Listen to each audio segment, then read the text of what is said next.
इतनी देर में किसी ने कुछ वैसे पूछना है तो बता दो।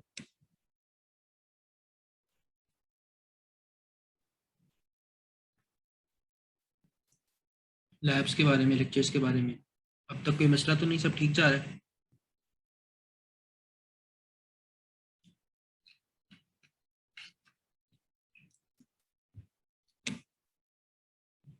मैं रिकॉर्डिंग पॉज कर देता हूँ, रिज्यूम रिकॉर्ड।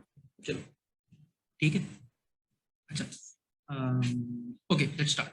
देखो, जब आप अपने कंप्यूटर को ऑन करते हो ना, तो होता यूं है कि सबसे पहले आपका जो सीपीयू है, वो आपके ऑपरेटिंग सिस्टम को चला देता है। वैसे तो ज़ाहिर है कि पहले बायोस स्टार्ट होता है और आपका बायोस पर ऑपरेटिंग सिस्टम को चलाता है, लेकिन the first program you can imagine जो एग्जीक्यूट होता है आपके सीपीयू के ऊपर when you turn the power on button, तो वो आपका ऑपरेटिंग सिस्टम होता है। वो विंडोज हो, मैक हो, लिनक्स हो, क्रोम ओएस हो, जो भी हो, सबसे पहले वो स्टार्ट हो। ठीक है, तो यू हैव योर सीपीयू, ठीक है, उसके ऊपर विंडोज चलने लग जाता है, योर ऑपरेटिंग सिस्टम। ठीक है, let me change operating system to different colour.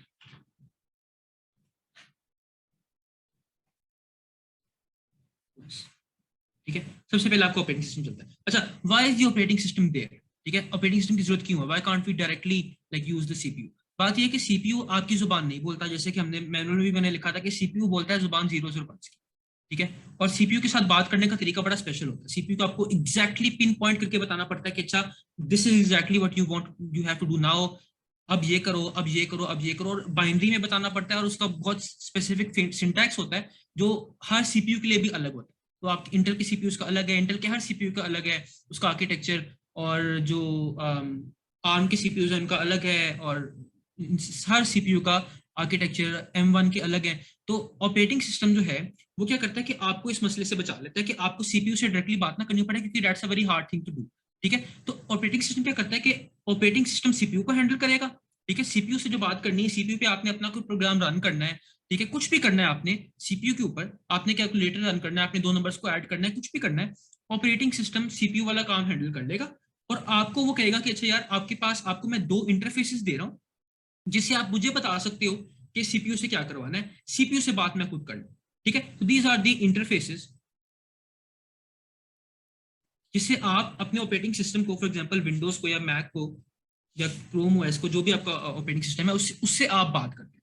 तो जो फर्स्ट इंटरफेस जो आप, जिससे आप सबसे ज्यादा वाकिफ है, वो GUI है, जिसे हम कहते हैं ग्राफिकल यूजर इंटरफेस।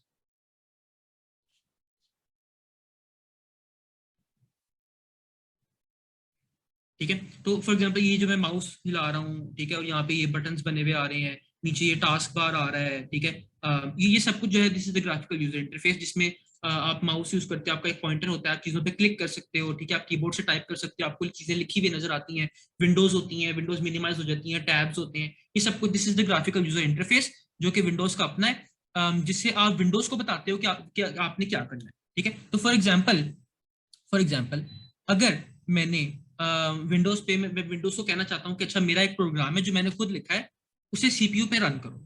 ठीक है, तो ग्राफिकल यूजर इंटरफेस से आप ये काम कैसे करेंगे? आप पहले खोलेंगे विंडोज एक्सप्लोरर। ठीक है, हर ऑपरेटिंग सिस्टम का अपना एक एक्सप्लोरर और फाइल एक्सप्लोरर होता है, जिसमें आपको सारी फाइल नजर आती हैं। ये एक्सप्लोरर जो है, फाइल एक्सप्लोरर, ये भी एक प्रोग्राम है।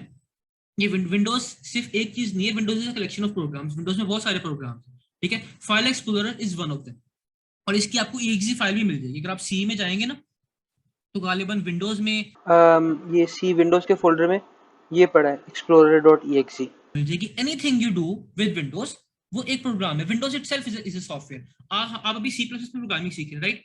आगे कुछ कोर्सेज में आप सी में भी सीखेंगे। सी और C++ बहुत सिमिलर है। C++ is just an improvement over C. तो आपको सिखाया जाएगा कि ऑपरेटिंग सिस्टम्स कैसे बनते हैं, और आप सी में एक ऑपरेटिंग सिस्टम लिख सकते हैं खुद से बड़े आराम से। कोई इतना औखा काम नहीं है। मैं एक बुक भी बता दूंगा if some of you want बाद में, जिसमें आप सी में अपना ऑपरेटिंग सिस्टम लिख सकते हैं। Operating system is just a program. अगर मैं कुछ शट डाउन, ठीक है, तो यू विल सी, ये देख रहे हो शट डाउन डॉट exe। ठीक है, ये एक एग्जीक्यूटेबल फाइल है। जब आप शट डाउन पे क्लिक करते हैं ना बटन पे, तो विंडोज असल में ये फाइल रन करता है। इसी तरह हर चीज की, इस फाइल एक्सप्लोरर की, आप कुछ भी करते हैं, आप ब्राइटनेस बढ़ाते हैं, कम करते हैं, कुछ भी आप करते हैं, उसकी एक ही फाइल होती है जो कि विंडोज एग्जीक्यूट करती है। ठीक है, तो अगर मैंने अपनी फाइल एग्जीक्यूट करनी है, मैंने अपना C++ प्रोग्राम लिखा और मैंने उसकी एक exe फाइल बना दी मैंने, उसकी एग्जीक्यूटेबल फाइल बना दी कंपाइल करके। अभी कंपाइलर वगैरह मैं बाद में पढ़ाऊंगा, ठीक है।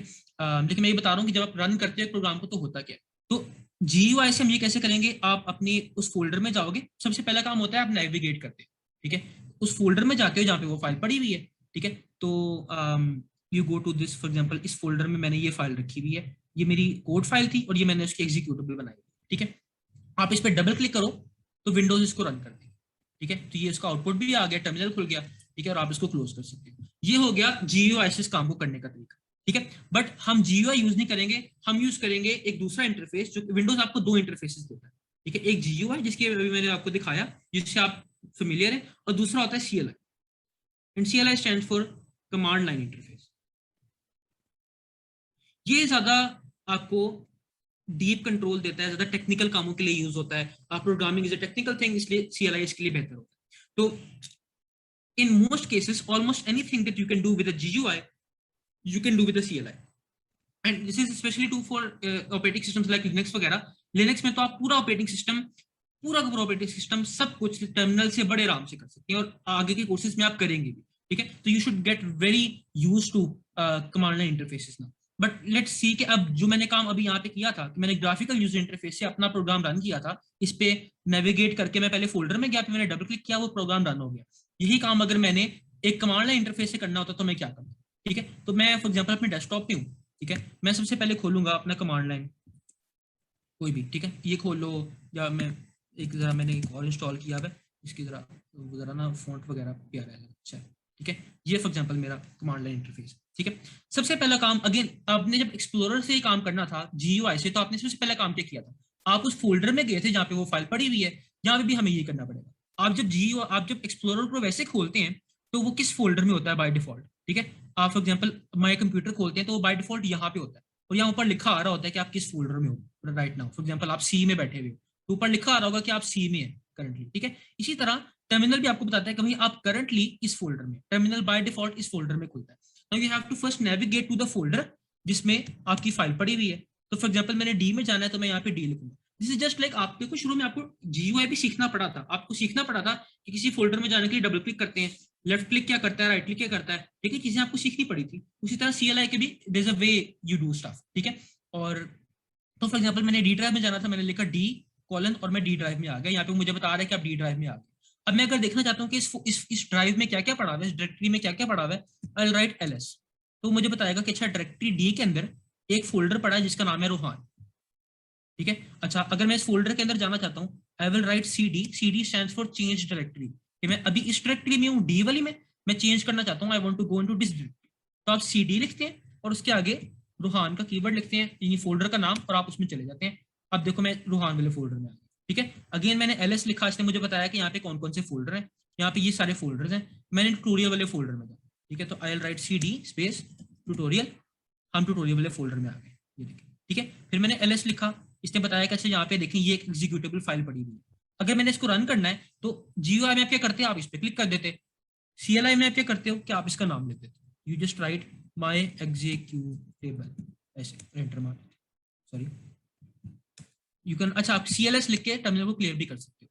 आई थिंक यहाँ पे डॉट स्लैश लिखना होता है, ये असल में पावर शेल है ना, पावर शेल में आपको डॉट स्लैश लिखना होता है, और कमांड प्रॉम्प्ट में आपने वैसे ही लिखना होता है माई डॉट स्लैश, ठीक है। तो इसने देखो हेलो वर्ल्ड लिख दिया, ठीक है।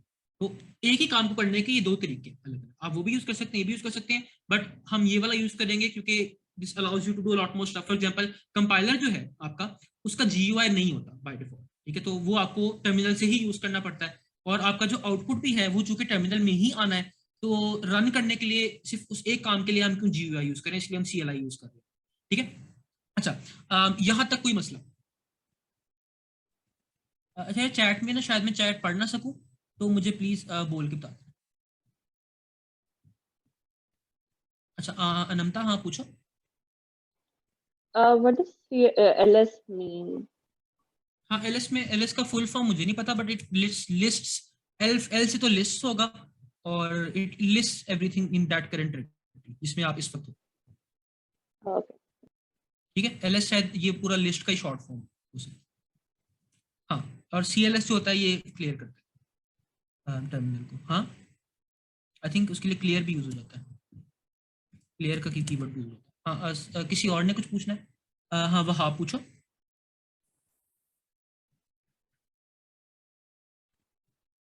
वहाब आवाज नहीं आ रही, आपका माइक अनम्यूटेड है, लेकिन आई थिंक आपने वो ना जूम में माइक को यूज किया हुआ, ऑडियो इनपुट डिवाइस। अच्छा ताहा आप पूछ लो। आज जो है सर कोई बात कर रहे थे एनवायरनमेंट पाथ वेरिएबल, वो कोई इससे तो नहीं हाँ मैं वो भी रिलेटेड? बताता हूँ, मैं वो भी बताता हूँ। चलो और अब उस पर पावर आते हैं। शेल कमांड लाइन से किस तरह डिफरेंट है? अच्छा टर्मिनल, ये जो अच्छा बाय द वे ये जो टर्मिनल भी है ना आपका, ये भी एक प्रोग्राम ही होता है। मतलब विंडोज में आप कुछ भी खोलते हो, ये टर्मिनल इटसेल्फ भी एक प्रोग्राम है। इसकी भी एक exe फाइल आपको सी ड्राइव में पड़ी भी मिल जाएगी।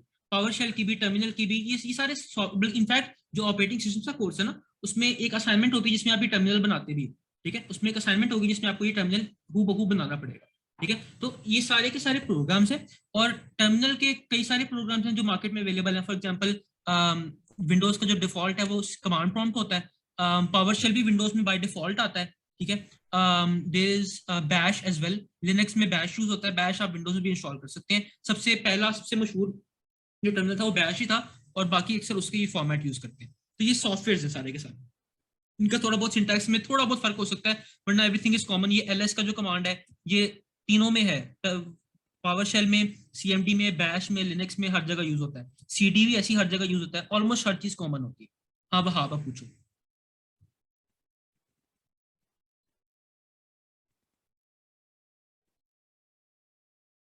मेरा नहीं ख्याल आपने कुछ पूछना है, मैं इसका हैंड ओवर कर दूं।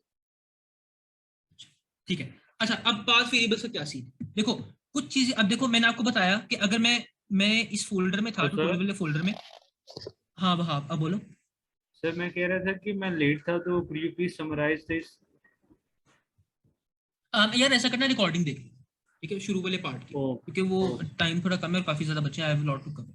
सर के 2 लेक्चर में सर ने जो पढ़ाया मैंने वो आधे घंटे में कवर करना है। अच्छा तो हम इस फोल्डर में है करंटली, हम टर्मिनल में, ठीक है। मैंने एलएस किया, यहाँ पे एग्जीक्यूटिव फाइल पड़ी हुई है, इसलिए मैं इसको रन कर सकता हूँ। यहाँ पे इसका नाम लिख के, ये डॉट स्लैश होता है ना, दिस मीन्स कि हम करंट फोल्डर की बात कर रहे हैं, ठीक है। इस फोल्डर में पड़ी हुई एक फाइल की बात कर रहे हैं। तो ये रन हो जाएगी इस तरह से, ठीक है, दैट्स इट। लेकिन what if we are in a different folder, for example मैं पिछले फोल्डर में हूँ, सीडी के बाद अगर आप डॉट डॉट लिखे ना, तो वो आपको पिछले फोल्डर में ले जाता है, ठीक है, जो आप उससे पिछले फोल्डर में थे। बट फॉर एग्जांपल मैं ये रोहान वाले फोल्डर में हूँ, ठीक है, I am not in the tutorials folder, यहाँ पे कोई एग्जीक्यूटेबल फाइल नहीं पड़ी हुई। अगर मैं इसको रन करने की कोशिश करूंगा तो क्या होगा? अगर मैं यहाँ पे लिखूँ माई एग्जीक्यूटेबल, तो क्या होगा? आई गेट एन एरर कि भाई आप ये जो देख रहे हैं ये फाइल यहाँ पे कहीं नहीं पड़ी, उसको मिलेगी नहीं, ठीक है, ऑब्जेक्ट नॉट फाउंड, ठीक है। अच्छा but what if there is a file जो कि मुझे अक्सर जरूरत पड़ती है और मैं चाहता हूँ कि मैं दूसरे फोल्डर्स में भी उसको यूज कर सकूँ, यहाँ पे पाथ वेरिएबल्स का। तो व्हाट वी डू इज, देखो फॉर एग्जांपल आपका जो G++ है, this is an exe file, ठीक है, जो कि आपके पास सी ड्राइव में पड़ी होती है। अगर हम जाके इसको ढूंढने की कोशिश करें, तो let me show, if we go into C और प्रोग्राम फाइल्स में, यहाँ पे mingw होना चाहिए, आई थिंक प्रोग्राम फाइल 86 में होगा। ming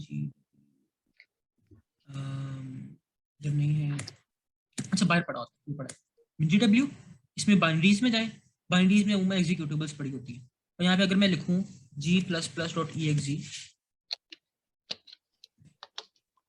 तो it should find the file for, ये पड़ी है, ये देख रहे हो G++.exe, ठीक है। अब ये एक ऐसी फाइल है जो मैं चाहता हूं कि मैं कहीं भी यूज कर सकूं, क्योंकि मैंने कंपाइल करना है इसके जरिए, ठीक है। तो एक तरीका तो इसका ये था कि फॉर एग्जांपल मैं डी में रोहान में हूं, ठीक है, I go into the tutorials folder, cd tutorial, ठीक है, ठीक है। अब अगर मैंने यहाँ पे लेट से मैंने एनवायरनमेंट वेरिएबल्स नहीं सेट किए, ठीक है, तो अगर मैं यहाँ पे लिखूंगा ना G++ और फिर इस फाइल को रन करने की कोशिश करूंगा, कंपाइलर के साथ कुछ करने की कोशिश करूंगा, ठीक है, तो ये चलेगा नहीं, क्योंकि वो कहेगा कि भाई इस फोल्डर में कोई G++ नाम की चीज नहीं पड़ी है। टर्मिनल को नहीं पता कि G++ क्या है और कहाँ पड़ा होता है, ठीक है, वो इस फोल्डर में ढूंढेगा एंड दैट्स इट, उसे नहीं पता कि यहाँ पे पड़ा हुआ, तो ये काम नहीं काम करेगा। तो वो एक तरीका ये है कि मैं उसे बताऊं कि अच्छा भाई आप सी में जाएं, ठीक है, आप वहां पे सी में जाएं, mingw में जाएं, बिन में जाएं, वहां पे G++.exe पड़ी हुई है, ठीक है, उसको रन करें और फिर मैं वो चीजें लिखना शुरू कर दूं जो आपने लिखी थी, ठीक है, इस तरह करके।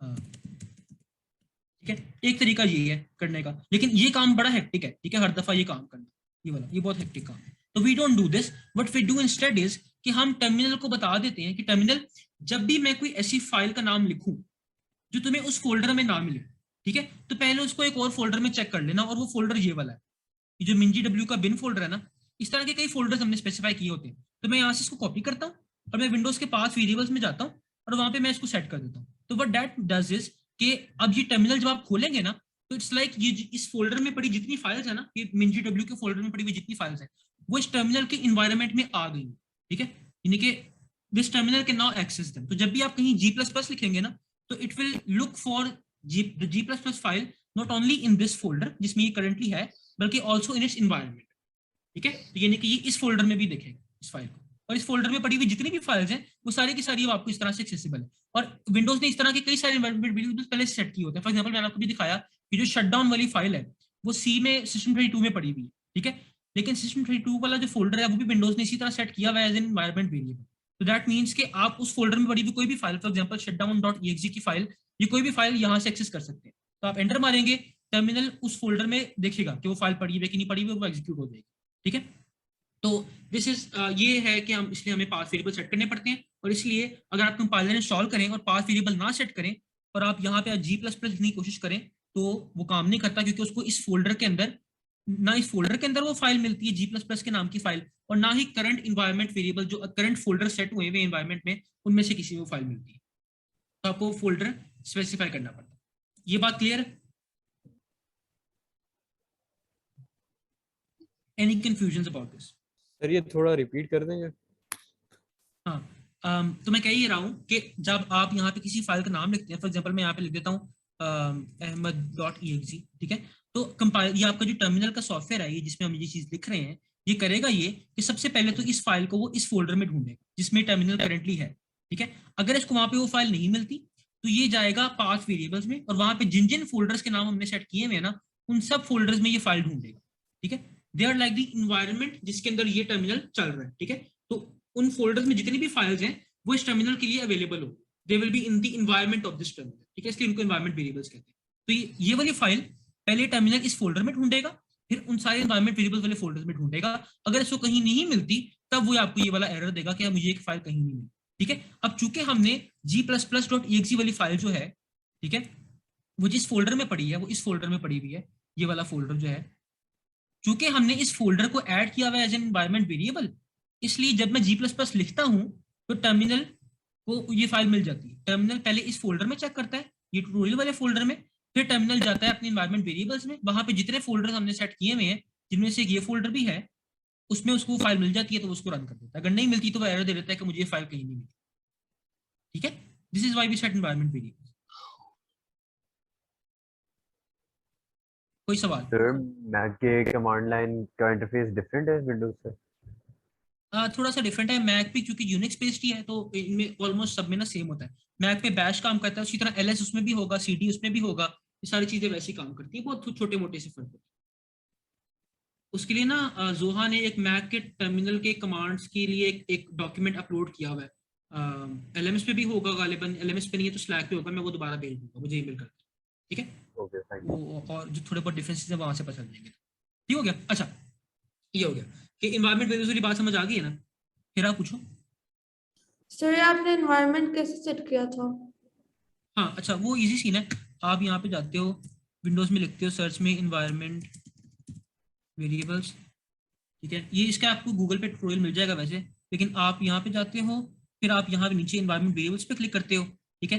ये हैं सारे के जो सेट हुए होते हैं। आप पाथ में जाते हो, इसको इधर से भी पाथ में जाते हो और यहाँ से एडिट करते हो, ठीक है। यहाँ पे देखो ये सारे वो फोल्डर्स हैं, मैंने बताया था System32 का फोल्डर भी फॉर एग्जांपल ये सेट हुआ होता है पहले से। कई सारे फोल्डर्स हैं, फॉर एग्जांपल PHP वाला फोल्डर मेरा सेट हुआ है, ये देखो MinGW वाला फोल्डर मैंने सेट किया है। अगर मैं इसको यहाँ से रिमूव कर दूँ, MinGW को मैंने रिमूव कर दिया, ठीक है, ओके ओके। अब देखना, अब अगर मैं G++ लिखूंगा ना तो वो मिलेगा नहीं उसको। Let me sorry open a terminal. अगर मैं अब लिखूं G++, ठीक है, तो it says G++ is not a recognisable command. क्यों? क्योंकि जब मैंने G++ लिखा, उसने पहले सी ड्राइव ये जो फोल्डर है इसके अंदर ढूंढा कि ये G++ नाम की कोई फाइल यहाँ पड़ी हुई है, नहीं पड़ी हुई थी, तो उसने अपने एनवायरनमेंट वेरिएबल्स वाले जितने फोल्डर्स हैं उनमें जाके देखा, वहां भी नहीं पड़ी हुई थी, तो उसने कह दिया कि मुझे नहीं पता है किस फाइल की आप बात कर रहे हैं, तो आई हैव टू स्पेसिफाई मुझे ये फोल्डर कॉपी करना है जिस फोल्डर में g++.exe पड़ी हुई है। मैं दिखा देता हूँ आपको, यहाँ पड़ी होगी,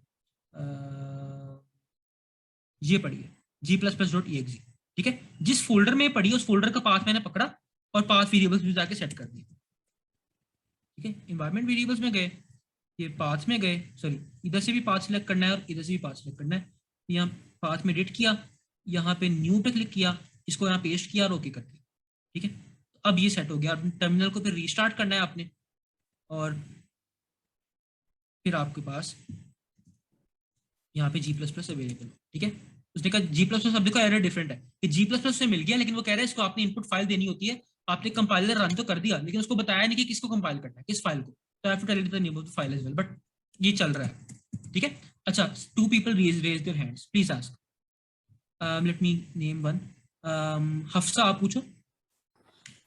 जो लैब के अंदर मैनुअल था उसके अंदर मैंने मैक यूजर वाला जो इंस्ट्रक्शन थी वो फॉलो की थी, तो उसमें तो कोई पाथ वेरिएबल सेट नहीं करना था, वो तो सिंपल बस क्लैंग ऑलरेडी इंस्टॉल था। उन्होंने कहा कि उसकी वजह ये है कि मैक और लिनक्स के अंदर ना C++ का कंपाइलर भी पहले से इंस्टॉल होता है और ये पाथ वेरिएबल्स भी पहले से सेट हुए होते हैं। जैसे मैंने आपको दिखाया ना कि विंडोज में भी कुछ पाथ वेरिएबल्स पहले से सेट हुए हैं, तो मैक और उसमें ये पहले से हुआ, आपको खुद नहीं करना पड़ता। फिर मुझे और कुछ एक्स्ट्रा करने की जरूरत नहीं है, right?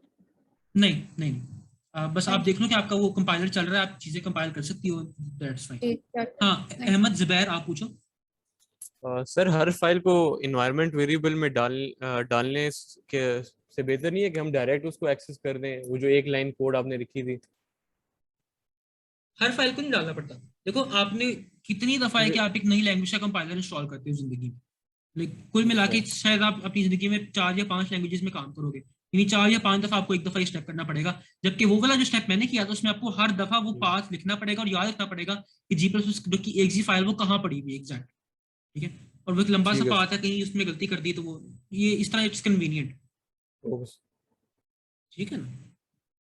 Okay, any other questions about path variables? No, ठीक है। अच्छा, now let's come back to कि अब होता ये है कि ये जो इंटरफेसेस है ना, ये जो कमांड लाइन इंटरफेस और ये दोनों, दे आर देयर ताकि आप इनसे इंटरेक्ट कर सके। तो if I make you in green over here, तो आप जो इंसान है, आप या तो इससे कम इंटरेक्ट करते हैं या इससे इंटरेक्ट करते हैं। और ये जो इंटरफेसेस हैं, these are ways for you to tell Windows कि अब आपने सीपीयू के साथ क्या करना है। तो अगर फॉर एग्जांपल जिस तरह अभी मैंने आपको दिखाया कि अगर मैं चाहता हूं कि मेरा अपना एक प्रोग्राम है वो मैंने रन करना है, या मैंने for example MS Word run करना है, या मैंने VS कोड रन करना है, this are all exe file, this are all programs. तो मुझे विंडोज को बताना पड़ेगा पहले कि कौन सा प्रोग्राम रन करना है, फिर विंडोज उसे सीपीयू पे रन करेगी। और विंडोज की बात बताने का तरीका क्या है कि आप या तो GUI यूज करें, यानी किसी फाइल पे डबल क्लिक करें, या आप CLI यूज करें और कमांड लाइन इंटरफेस में उस फाइल का नाम लिखते हैं, ठीक है। तो दीज आर बोथ वेज, लेकिन ये सारा काम हैंडल कौन करता है? ये आपका ऑपरेटिंग सिस्टम हैंडल करता है, ठीक है। अच्छा, तो नाउ लेट्स से कि I have written a program, ठीक है। जिस तरह मैंने आपको आपने एक सिंपल प्रोग्राम लिखा था, ठीक है। Let me write that program. एक सिंपल प्रोग्राम हम लिख लेते हैं यहाँ पे। Let me go over here, let me erase all of this,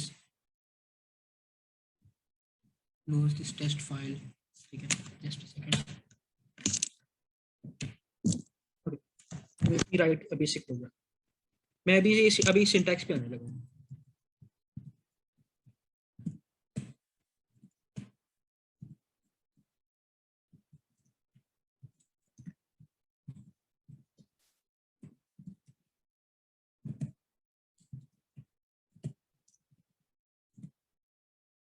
ठीक है, okay, I think this is fine. अच्छा, अब अगेन इसको रन करने के लिए आपको क्या करना पड़ेगा? आप एक टर्मिनल खोलोगे, टर्मिनल अगेन वही तरीका है, आप एक वैसे टर्मिनल खोल लो चाहे, ठीक है, और ये वाला खोल लो, जो मर्जी खोल लो, ठीक है। बट पहले आपको इस फोल्डर में जाना पड़ेगा, ट्यूटोरियल वाले फोल्डर के अंदर। तो आप जाओगे पहले D में, फिर CD रोहान, CD ट्यूटोरियल, ठीक है। और सॉरी, इसमें शायद LS का कमांड नहीं होता, कमांड प्रॉम्प्ट में कुछ और होता होगा। बट यहाँ पे फिर आप जाके DIR,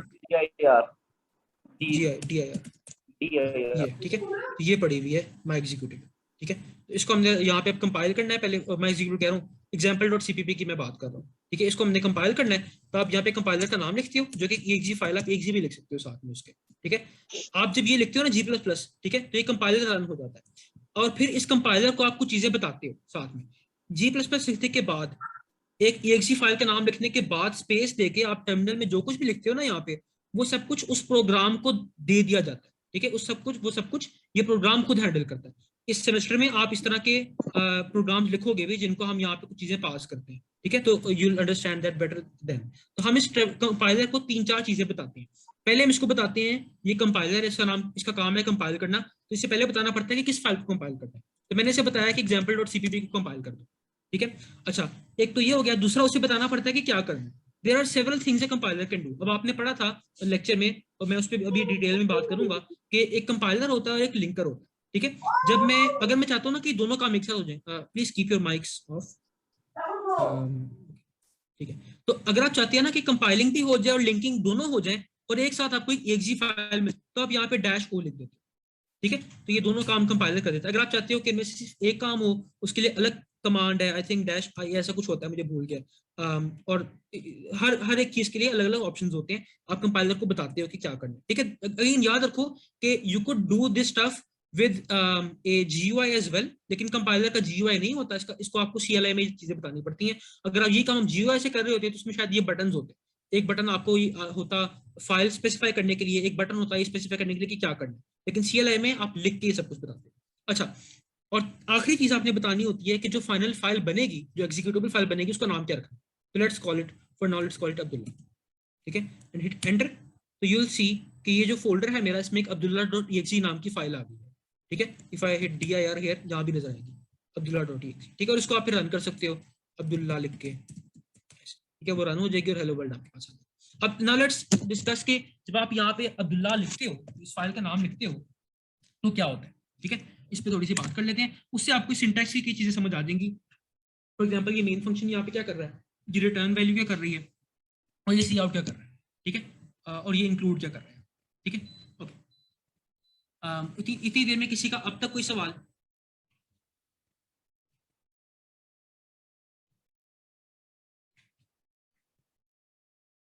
नहीं, ओके, ठीक है। अच्छा देखो, जब आप लिखते, अच्छा मैंने आपको बताया था कि आपके पास सबसे पीछे CPU पड़ा होता है, ठीक है, और उसके आगे आपके पास विंडोज है जो CPU से बात करती है, ठीक है। CPU पे कुछ आपने रन करना है तो वो विंडोज करेगी। Windows itself is a program, और आपका CPU एक वक्त पे कई सारे काम करने के लिए केपेबल होता है, क्योंकि आपके आजकल जो CPUs है वो मल्टी कोर होते हैं, यानी एक CPU के अंदर कई सारे छोटे छोटे CPUs होते हैं। Each core is a separate CPU। तो आपके पास क्वाड कोर या ऑक्टा कोर CPU है, इसका मतलब इसमें 4 या 8 छोटे छोटे CPUs हैं, where each CPU can do its own task. In fact हर कोर के अंदर भी कई थ्रेड्स होती हैं जो कि हर थ्रेड एक अलग काम भी कर सकती है, ठीक है। तो CPU कई सारे काम पैरेलल में कर सकता है। तो एक तरफ एक फॉर एग्जांपल एक कोर है जो विंडोज चला रहा है, जो विंडोज का प्रोग्राम है वो चला रहा है इस वक्त अगर मैं अपने कंप्यूटर को देखूं, एक और थ्रेड है जो कि मेरा VS कोड चला रहा है, एक और थ्रेड है जिसने ये नीचे जूम खोला हुआ है, ठीक है। तो ये सब कुछ कंकरेंटली एक साथ चल रहा है, ठीक है। बट ऑल ऑफ दिस, ये सब कुछ मैनेज कौन करता है कि कौन कौन से प्रोग्राम चल रहे होंगे, कौन से प्रोग्राम्स को बंद कर देना है, कौन से को चला देना है, ये सब कुछ विंडोज मैनेज करती है, ठीक है। तो अगर मैं चाहता हूं कि मैं जूम को बंद कर दूं तो मैं यहाँ पे, या VS कोड बंद कर दूं तो मैं ऊपर ये जो क्रॉस का बटन है इसको दबाऊंगा, है ना। तो ये किसका फीचर है, ये क्रॉस का बटन यहाँ पे किसने रखा, विंडोज ने रखा है ना। तो विंडोज क्या करेगी कि VS कोड का जो प्रोग्राम CPU पे चल रहा है उसको बंद कर देगी। तो CPU पे क्या चल रहा है, ये सब कुछ विंडोज मैनेज करती है, आपका ऑपरेटिंग सिस्टम मैनेज करता है, मैक है, लिनक्स है, जो भी है, ठीक है। अच्छा, सो नाउ आपका ने विंडोज चलाई हुई थी, और विंडोज के ऊपर क्या किया हुआ था आपने, कि आपने एक टर्मिनल चलाया हुआ था, ठीक है।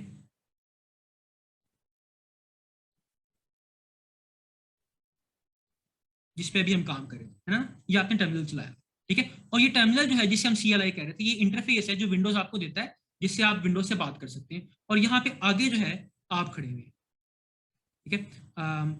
Let me move all of this stuff थोड़ा सा नीचे, यहाँ पे फॉर एग्जाम्पल, ठीक है, और यहाँ पे आप बैठे हुए, ठीक है। अच्छा, अब आपने अपनी फाइल रन करनी थी, आपने टर्मिनल में लिखा, ठीक है, आपने टर्मिनल में लिखा, फॉर एग्जांपल आपने लिख दिया abdullah.exe, ठीक है। क्या मैंने ये फाइल रन करनी है, तो होगा क्या कि टर्मिनल जो है, टर्मिनल को पता है कि मैंने विंडो से ये बात कैसे करनी है। टर्मिनल आपकी कमांड को इंटरप्रेट करेगा, और हर टर्मिनल का सिंटैक्स अलग होता है, ठीक है, आप टर्मिनल से फॉर एग्जांपल अगर आपने ये कहा है, टर्मिनल ने समझ लिया कि आप क्या कहना चाह रहे हो, ठीक है, आपने क्योंकि सही सिंटैक्स यूज किया है, terminal knows what you saying. Terminal Windows से कहेगा कि विंडोज फलां फोल्डर में जो abdullah.exe फाइल पड़ी है ना उसे रन कर दो, ठीक है। विंडोज फिर सीपीयू से कहेगा, एक सीपीयू नई कोर के ऊपर या एक नई थ्रेड के ऊपर, वो विंडोज का काम है कि विंडोज किस तरह उसको मैनेज करता है, बट विंडोज एक अलग थ्रेड के अंदर पैरेलल में आपकी जो abdullah.exe फाइल है उसको रन करता है, ठीक है। यानी कि ये वाला जो कोड हमने लिखा है, ये सारा कोड यहाँ पे रन हो जाए पैरेलल में, यानी कि अभी विंडोज भी चल रही है। देखो ऐसा तो नहीं कि जब मैंने abdullah.exe फाइल रन की थी तो एकदम से मेरी विंडोज बंद हो गई थी या वीएस कोड नजर आना बंद हो गया था, नहीं ना, ये सारे काम एक साथ पैरेलल में चल रहे हैं। अब ये जो फाइल रन हो रही है ये भी इसी सीपीयू पे रन हो रही है, बस एक अलग थ्रेड में या एक अलग कोर पे रन हो रही होगी पैरेलल में। ये फाइल, इस पे जो कोड है वो कई सारे काम कर सकता है, can do virtually anything that Windows allows it to do, ठीक है। यानी फॉर एग्जांपल ये विंडोज को डिलीट नहीं कर सकता, तो मतलब but other than that almost anything it can do. ये एक वीडियो प्ले कर सकता है, ऑडियो प्ले कर सकता है, हार्ड डिस्क में से कुछ रीड कर सकता है, उसमें कुछ राइट कर सकता है, आपको कुछ दिखा सकता है, स्क्रीन पे कुछ बना सकता है, ठीक है, इंटरनेट से बात कर सकता है, इंटरनेट से इंफॉर्मेशन निकाल सकता है, it can do anything it wants, ठीक है। One of the things it can do is कि इसको जिस टर्मिनल ने चलाया था, ठीक है, ये उस टर्मिनल में कुछ चीजें डिस्प्ले कर सकती है, ठीक है। तो what it will do is, ये जो हमारी फाइल है ये क्या करेगी, अब ये फाइल अगर चाहती है कि जिस यूजर ने इसको चलाया है ये उससे बात करे, ठीक है, तो इसको पता है कि मैं ऐसा सिर्फ कर सकती हूँ CLI के थ्रू, ठीक है। दो तरीके हैं, CLI और GUI, राइट।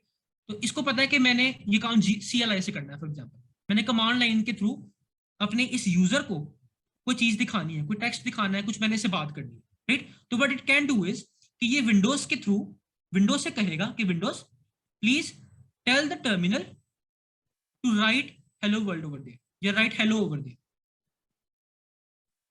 ठीक है। तो आप this is what we do when we write this. जब आप सी आउट लिखते हो ना तो होता क्या है कि आपका जो प्रोग्राम है, ये जो प्रोग्राम रन हो रहा है, ये विंडोज से कहता है कि टर्मिनल से कहो कि हेलो हेलो लिखा हुआ दिखा दे, ठीक है, और वो लिखा हुआ आपको यहाँ पे नजर आ जाता है। तो C out is a way for you to show something to the in the terminal to the user, ठीक है। आप टर्मिनल में कुछ भी प्रिंट करना चाहते हो इन सिंपल वर्ड्स तो आप सी आउट से करते हो। नाउ अब ये सी आउट जो है, ठीक है, इसका भी अपना एक कोड है, ठीक है। यानी इट्स नॉट लाइक कि सी आउट का कोई कोड नहीं है, क्योंकि C out does something, right, and anything that does something is a programme.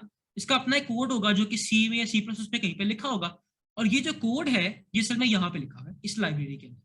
ये लाइब्रेरी जो है, लाइब्रेरीज क्या होती है, ये बना बनाया लिखा लिखाया सी प्लस प्लस का कोड होता है या सी का कोड होता है, ठीक है, जो कि जब आपने MinGW इंस्टॉल किया था तो उसके साथ ही इंस्टॉल हो गया था, ठीक है। तो सी आउट के का जो कोड है सारा का सारा वो इस फाइल के अंदर पहले से पड़ा हुआ है, और ये फाइल आपको सी ड्राइव के अंदर पड़ी भी मिल जाएगी। जिस फोल्डर में MinGW होता है ना उसी फोल्डर में यहाँ पे iostream.h या iostream.cpp के नाम से आपको एक फाइल मिल जाएगी। उसके अंदर सी आउट का सारा कोड लिखा होगा, जिसमें लिखा होगा कि किस तरह सी आउट विंडोज से बात करता है और फिर ये सब कुछ किस तरह चलता है, ठीक है। This is what C out does. C out is a way for your program to write something in the terminal, that's it, ठीक है। There are ways in which आप अपने प्रोग्राम में स्क्रीन पे भी कुछ दिखा सकते हो, यानी आप ग्राफिकल यूजर इंटरफेस के थ्रू भी अपने यूजर से कुछ कह सकते हो, but that's something for a different topic. But do you get what C out does, ठीक है। Even if you don't understand ये पूरा आर्किटेक्चर कैसे काम कर रहा है, वो मेरा मकसद हरगिज नहीं है, मैं बस इसे चाह रहा था कि थोड़ी सी वो एक कॉन्टेक्स्ट मिल जाए। बट सी आउट से you can print stuff in the terminal जो कि यूजर को नजर आता है, ठीक है। हाँ, हफ्सा पूछो। जो हेडर फाइल और लाइब्रेरी है इसमें क्या फर्क होता है, क्योंकि सर ने उस फर्स्ट लाइन को हेडर फाइल कहा था आई थिंक। हाँ, ये एक हेडर फाइल होती है, तो मैं बताया ना कि आपको ये सी वो जो फोल्डर है उसके अंदर .h के एक्सटेंशन के साथ मिलेगी। .h जो होती है हेडर फाइल्स होती है, और ये ड्यूरिंग दिस कोर्स आपको पढ़ाएंगे बाद में शायद कि आप एक अपनी फाइल को दो डिफरेंट फाइल्स में किस तरह अपने कोड को ब्रेक कर सकते हो, इट बिकम्स मोर ऑर्गेनाइजेबल। आप कुछ हेडिंग्स जो हैं एक फाइल में डाल देते हो और उनकी डिक्लेरेशन दूसरी फाइल में डाल देते हो, इट्स अ कॉम्प्लेक्स टॉपिक, वो हम बाद में पढ़ेंगे कि हेडर फाइल्स क्या होती है, ठीक है। बट इसके अंदर बेसिकली सी प्लस का ही कोड होता है, ठीक है, ठीक है। अच्छा, एंटर लाइन क्या करता है अगेन, अब देखो ये जो सी आउट है दिस इज, जैसे मैंने बताया कि this is also a program, ठीक है। तो इसका अपना सिंटैक्स है, फॉर एग्जांपल इसके आगे आपको ये लिखना पड़ता है, ठीक है, कि क्या फिर ये कुछ सी आउट करता है। इसी तरह अगर आप टर्मिनल में एक नई लाइन एंटर करना चाहते हैं तो क्या करेंगे, उसके लिए सी आउट को आपको ये चीज देनी पड़ती है, आपको एंड लाइन लिखना पड़ता है, तो ये जो सी आउट का प्रोग्राम है आपका, ये जिसका कोड है वो टर्मिनल में एक नई लाइन बना देता है, ठीक है। तो अगर मैं इसको 2 दफा लिखूंगा तो ये 2 नई लाइंस बना देगा। Let's run this program. मैं इसे पहले अगेन, अच्छा याद रखें कि इसको मुझे दोबारा कंपाइल करना पड़ेगा। देखो मैं जो ये कोड लिख रहा हूँ ये मेरी सीपीपी फाइल में पड़ा हुआ, ठीक है ना, ये उसमें नहीं पड़ा हुआ, ये एग्जीक्यूटेबल फाइल में भी नहीं आया, abdullah.exe में ये भी नहीं आया, ये मेरी सीपीपी फाइल में पड़ा हुआ है, ये वाली फाइल में। मैं इसको कंपाइल करूंगा तो एक नई एग्जीक्यूटेबल फाइल बनाई जाएगी जिसके अंदर फिर ये वाला कोड सारा का सारा मौजूद है, ठीक है ना। तो यू हैव टू रिमेंबर कि आपने फाइल को सेव करके आप छोटे से छोटा चेंज भी जब करते हैं आपको उसको फाइल को दोबारा कंपाइल करना पड़ता है ताकि एक नई एग्जीक्यूटेबल फाइल बने जिसमें ये सब कुछ भी पड़ा हो, ठीक है, जो आपने चेंजेस किए। तो आई विल रिकम्पाइल दिस। आप अपने टर्मिनल में ना अप या डाउन एरो कीज के साथ अपने जो पुराने कमांड्स हैं उनको देख सकते हैं ताकि आपको दोबारा लिखने ना पड़े। तो मैंने ये सेम प्रोग्राम ऐसे ही रन करना है, तो मैंने अप एरो की दबाया तो ये आ गया, ठीक है। तो मैं G++ कंपाइलर से example.cpp फाइल हमारी जो है इसको कंपाइल करने लगा हूँ। एक जी फाइल मैंने बनानी है और फाइनल फाइल का नाम अब्दुल्ला रखना है, तो ये वाली जो करंट फाइल है वो रिप्लेस हो जाएगी। आई हिट एंटर और इसने वो काम कर दिया है। Then I can run abdullah.exe, जब मैं exe ना भी लिखूं तो चल जाएगा। तो ये हेलो वर्ल्ड आया और नीचे देखो 2 एम्प्टी लाइंस भी आ गई, ठीक है। तो this is just a way for you to tell कि हमें एक नई लाइन चाहिए, ठीक है। अच्छा, सी आउट समझ आ गया?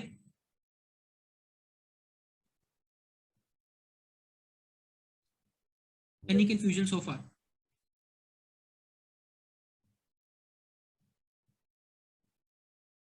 Nothing? चैट में किसी ने कुछ लिखा है? Would the file be replaced? नहीं, वो रिप्लेस हो जाएगी। अगर आपने नाम सेम रखा है तो पुरानी वाली फाइल रिप्लेस हो जाएगी, नया नाम रखेंगे तो नई फाइल बन जाएगी, ठीक है। हाँ, /n की सेम फंक्शनैलिटी होती है, तो अगर आपने एक नई लाइन बनानी है तो एंड लाइन की जगह आप ये भी लिख सकते हैं /n। तो /n जो है देख लो इसका कलर चेंज हो गया। तो सी आउट जो है उसको कहीं भी /n लिखा हुआ मिलता है तो वो उसको एक नई लाइन समझता है कि इसका मतलब है कि मैंने एक नई लाइन डाल। अगेन मैं इसको कंपाइल करूंगा दोबारा और दोबारा एग्जीक्यूट करूंगा तो आप देखो कि एक सिंगल नई लाइन आ गई है जो कि मैंने यहाँ पे डाला है, ठीक है। तो /n यही करता है। इस तरह आपके पास और भी चीजें होती हैं। /t होता है जो कि एक टैब का कैरेक्टर होता है ना आपके पास कीबोर्ड में। मैं अगर टैब दबाऊं तो वो 4 स्पेसेस डाल देता है, 4 स्पेसेस। तो टैब का कैरेक्टर आप -t करके डाल सकते हो। Let me compile and execute this as well. Compile किया,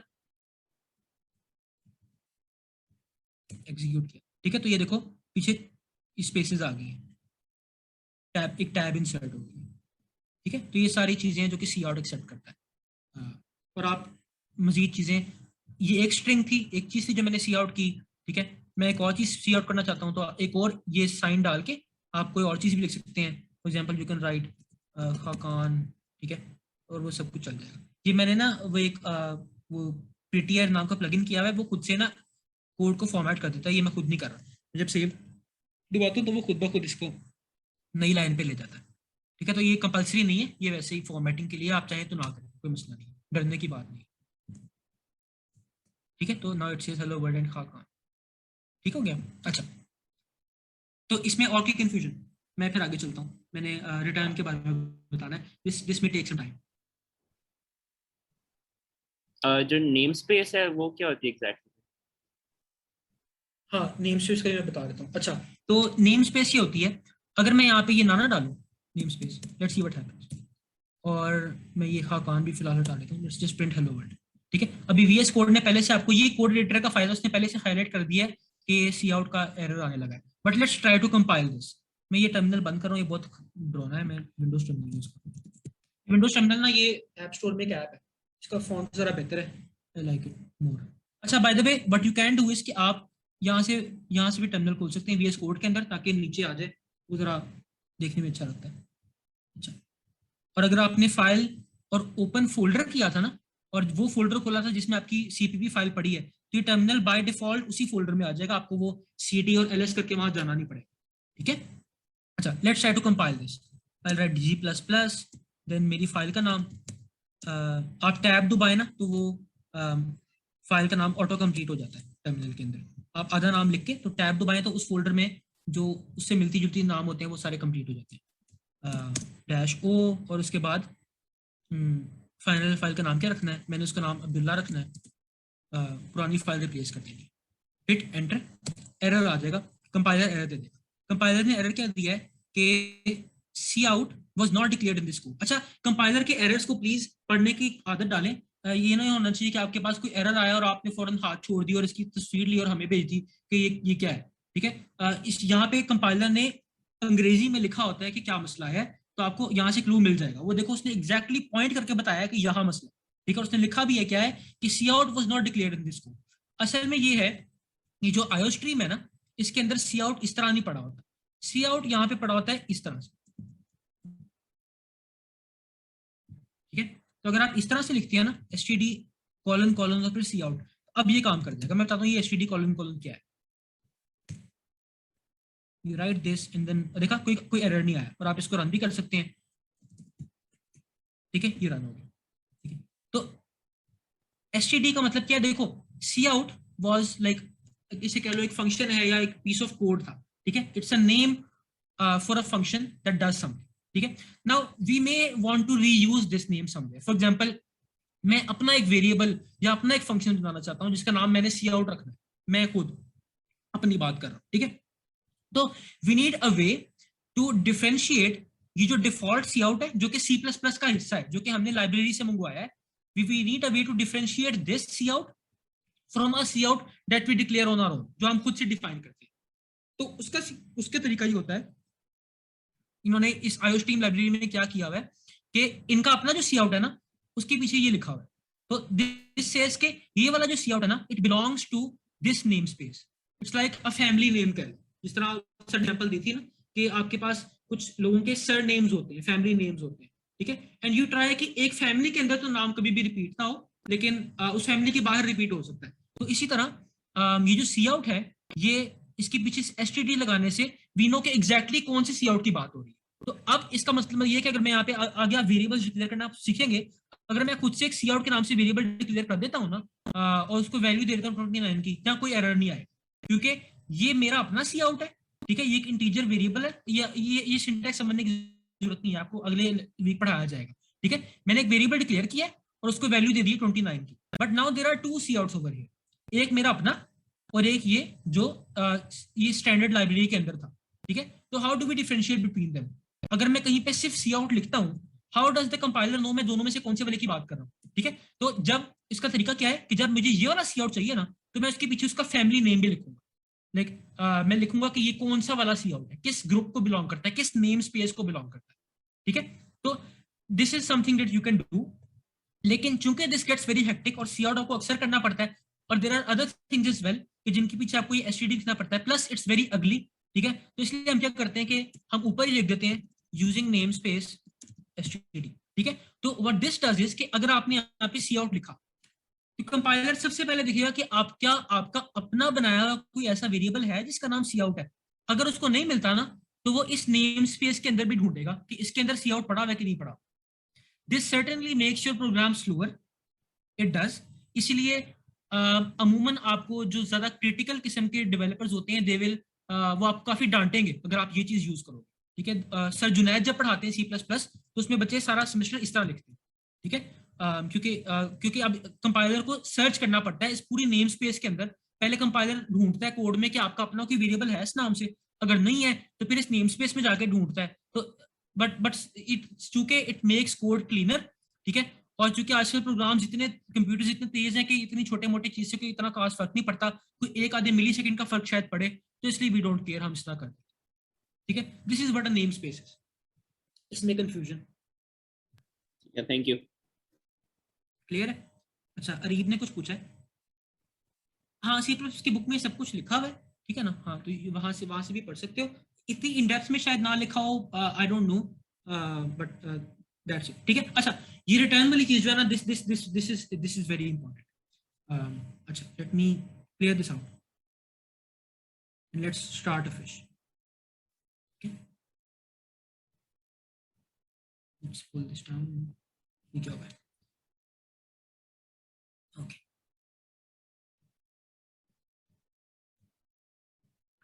अच्छा, let's just talk about Windows for a second. कि if I have Windows over here, या कोई आपका ऑपरेटिंग सिस्टम है, अगेन ये जो बातें मैं बता रहा हूँ जनरल है, there doesn't need to be a separate tutorial for macOS, क्योंकि ये चीजें इसी तरह काम करती हैं, थोड़ा सा सिंटैक्स का फर्क आ जाता है, बट ऊपर से जिस तरह चीजें काम करती हैं it's all the same. Compiler क्या करता है, ये सी आउट क्या करता है, ये सब कुछ सेम होता है, there is nothing different about that, ठीक है। अच्छा ये आपकी विंडोज है, ठीक हो गया। अच्छा आपने आपके यहाँ पे इसके आगे आपके पास टर्मिनल पड़ा हुआ है, ठीक है।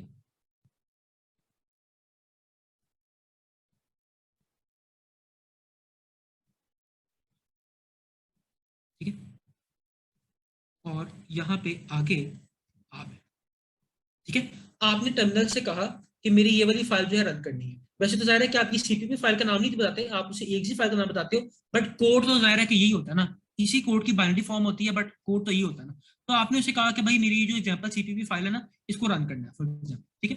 तो टर्मिनल ने विंडोज से कहा कि इसको रन करो। अब सीन ये है कि इस कोड के अंदर कई सारी लाइंस हैं, विंडोज एग्जीक्यूशन कहाँ से स्टार्ट करती है, where which is the first line जो कि सीपीयू पे एग्जीक्यूट होती है।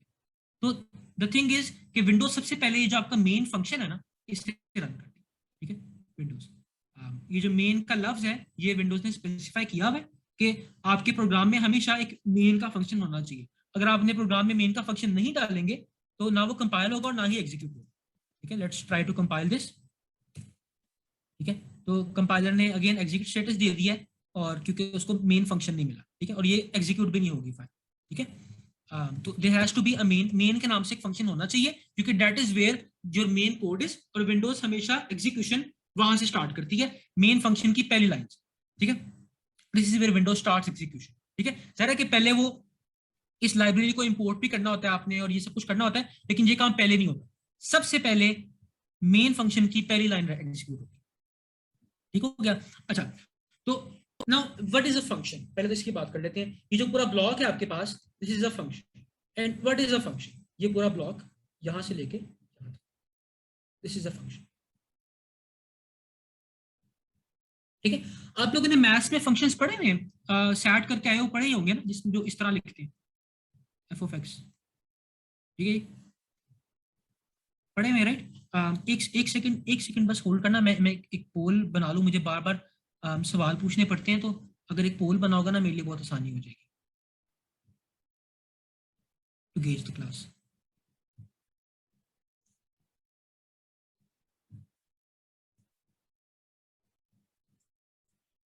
अनटाइटल्ड क्वेश्चन है जिसका आंसर यस या no.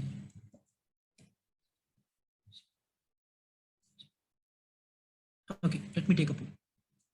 Okay, so if you know functions in maths थोड़ा बहुत, तो press yes, वरना press no.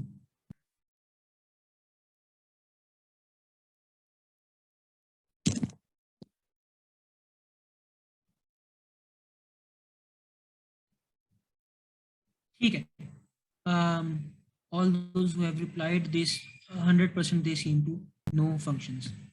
ये मैं शेयर कर देता हूँ आपके साथ पोल के रिजल्ट्स, ठीक है। तो 37 में से 36 ने रिप्लाई किया, एंड 37 ने, and they all know functions, ठीक है, एक्सेप्ट फॉर 1%, बट उनको भी समझ आ जाएगी, मैं भी बताऊंगा ना, मैं एक दफा फिर से बता देता हूँ। अच्छा, so what is a function, maths में फंक्शन क्या होता है?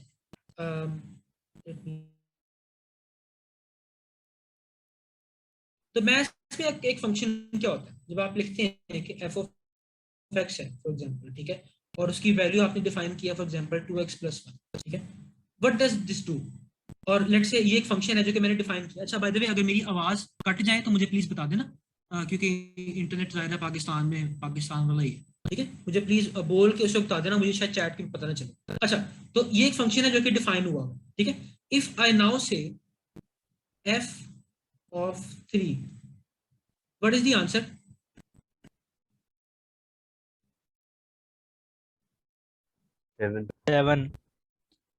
7, ठीक है ना।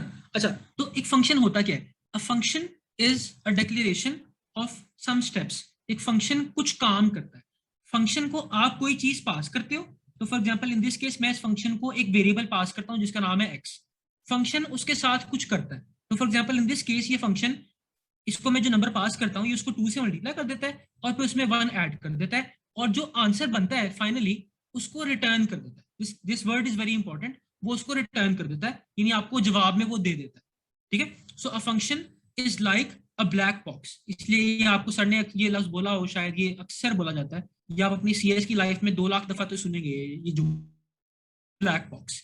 इसके अंदर एक इनपुट जाता है, फॉर एग्जांपल एक्स, और इसके अंदर एक आउटपुट आ जाता है, ठीक है। तो फॉर एग्जांपल अगर ये फंक्शन मैंने आपको नहीं भी बताया हुआ कि क्या करता है, ठीक है, इट कैन बी कि मेरे पास एक फंक्शन पड़ा हो और मैं आपसे कहूं कि यार देखो आई हैव अ फंक्शन, ठीक है, it is called F of x, ठीक है, मुझे पता है फंक्शन क्या है, मैं तुम्हें नहीं बता, तुम बस मुझे कोई भी इनपुट दो कोई भी, मैं उस पर वो फंक्शन अप्लाई करके तुम्हें रिटर्न करके दूंगा उसका आंसर क्या है, ठीक है। तो आपने फॉर एग्जांपल पहले मुझे x इक्वल टू 3 दिया, ठीक है, मैंने वो आपकी x की वैल्यू पकड़ी, अपने फंक्शन में प्लग इन की, ठीक है, आपको नहीं पता चल रहा कि मैं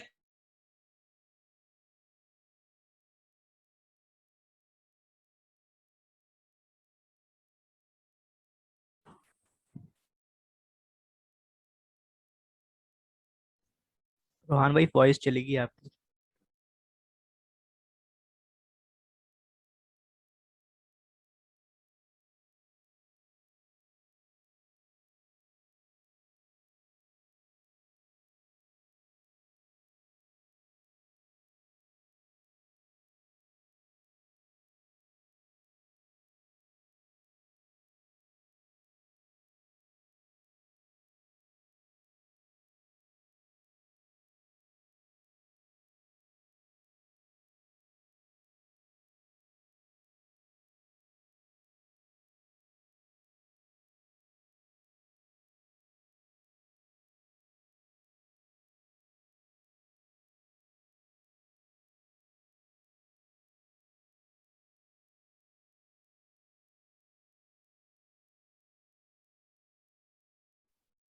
okay, I am sorry,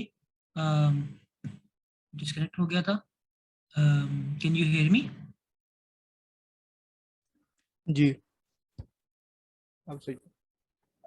I can't hear you right now.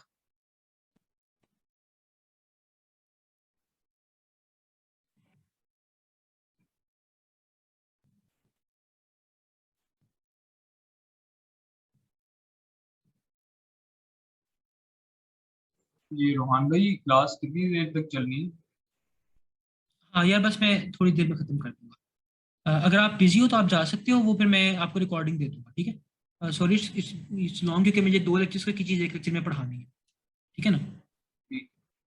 But ये होपफुली और कोई 10-15 मिनट ही चलेगी, ठीक है। अच्छा, आई am sorry, let me resume. मैं जहाँ से बात कर रहा था, आई वाज सेइंग कि मैं इसके नीचे ले जाऊँ जूम के विंडोज को। Okay, so I was saying कि आपके पास एक फंक्शन जो होता है, it's like a black box, ठीक है। आपको ये पता होता है कि इसको मैं एक चीज दे रहा हूँ, यहाँ पे x लिखा हुआ है, आपको पता है कि I have to give it a number x, आप उसे x की वैल्यू बताते हो, फंक्शन आपको एक आंसर दे देता है, for example 7, and you don't know but फिर मैंने हमारी एग्जांपल दी थी आपको कि आप मुझे एक नंबर देते हो इनपुट में, मैं आपको आउटपुट दे देता हूँ फंक्शन अप्लाई करके, फंक्शन क्या है सिर्फ मुझे पता है।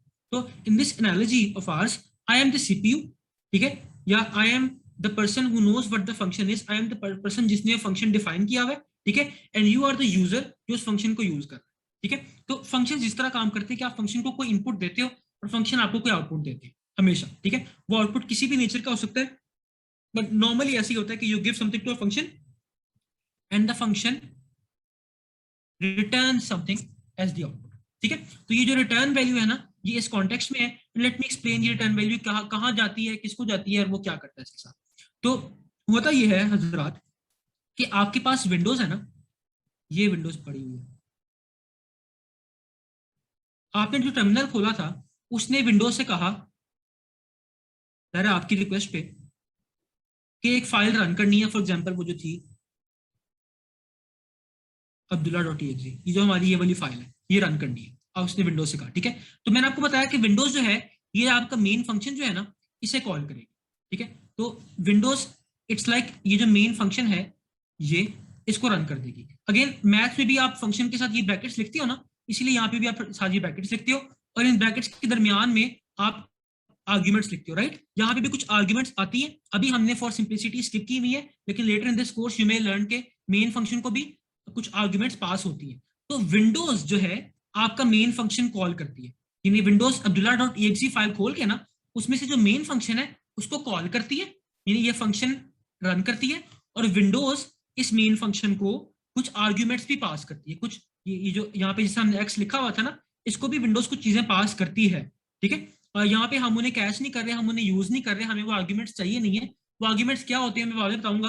वो यही होते हैं कि जो आप exe फाइल का नाम लिखने के बाद स्पेस देके जो चीजें एक्स्ट्रा लिखते हो ना, जिस तरह हम कंपाइलर को ये चीजें देते हैं, ठीक है ना, ये चीजें कंपाइलर को पास होती है। कंपाइलर का जो मेन फंक्शन है उसको उसके आर्ग्यूमेंट्स के तौर पे उसको पास होती है। हमारे फंक्शन को भी इसी तरह ये चीजें पास होती हैं, हम बस उन्हें यूज नहीं कर रहे हैं। बट द पॉइंट इज कि विंडोज जो है आपका मेन फंक्शन एग्जीक्यूट करती है, ठीक है। मेन फंक्शन एग्जीक्यूट हुआ, उसकी पहली लाइन एग्जीक्यूट हुई, पूरी जितनी भी उसकी 100 लाइंस थी 100 के 100 लाइंस एग्जीक्यूट हो गई ना। अब विंडोज को टर्मिनल ने कहा था कि ये फाइल रन करनी है, ठीक है। Windows needs to tell the terminal कि ये जो प्रोग्राम चला है ये सक्सेसफुली एंड हुआ है या बीच में कोई मसला आ गया, ठीक है। और टर्मिनल भी आपको बताना है कि आपने मुझे जो कहा था, आप यहाँ बैठे हो ना आगे इधर,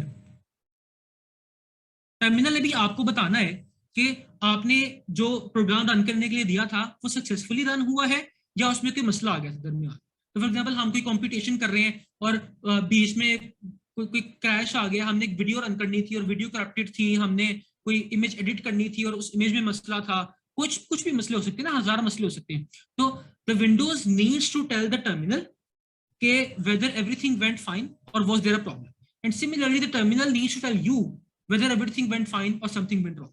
तो उसके लिए जो आपका मेन फंक्शन है, it returns something back to the to Windows, ठीक है। विंडोज ने आपके फंक्शन को इनपुट दिया,